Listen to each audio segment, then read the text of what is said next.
Next. So I had intended to get up here and talk about how racist Robert E. Lee was, but I'm going to talk about you, Connie. Sitting over there shopping while we talking about Robert E. Lee.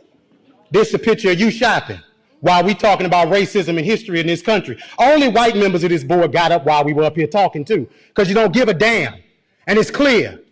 But I'm going to tell you what the slaves, my ancestors, said about Robert E. Lee, since you don't know history, sister.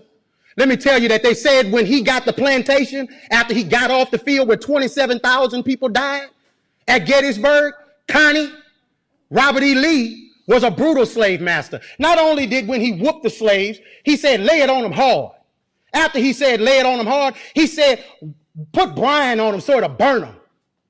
That's what Robert E. Lee did. And you set your arrogant self in here and sit on there shopping while the pain and the hurt of the people of this community is on display, because you don't give a damn and you should resign. You should have resigned 2 years ago when you choked a white man in his house. You should have resigned 2 weeks ago when you got on TV and said foolishness. And you should walk out of here and resign and never come back, because you are the example of racism in this community. You are horrible. Now to the rest of the board. You have an obligation to the people of this community, and 81% of them are black. And do you need a Klan rally outside, Mr. Goday, before you end it? Because holding it up means that you put that building in jeopardy. You do, sir.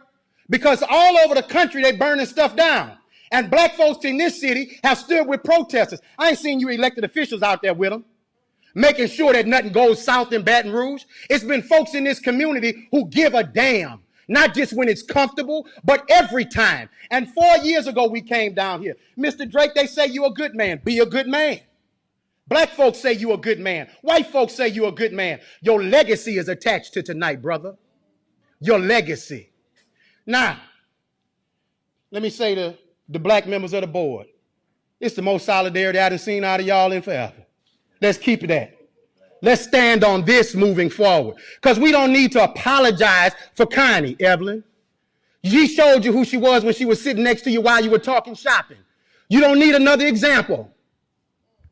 Now, when do we as Baton Rouge stop being in 1856? If you want to name the building after somebody, how about PBS Pinchback, the first black governor of the state of Louisiana, when he was governor during Reconstruction? You want another name? Oscar Dunn, who was the lieutenant governor of the state of Louisiana in the 1860s, that gave the right for Darius Landis and Don Collins and Evelyn Ware Jackson and Tremell Howard to get here. You want to name it after somebody from Reconstruction? Name it after the people who fought for abolition of slavery.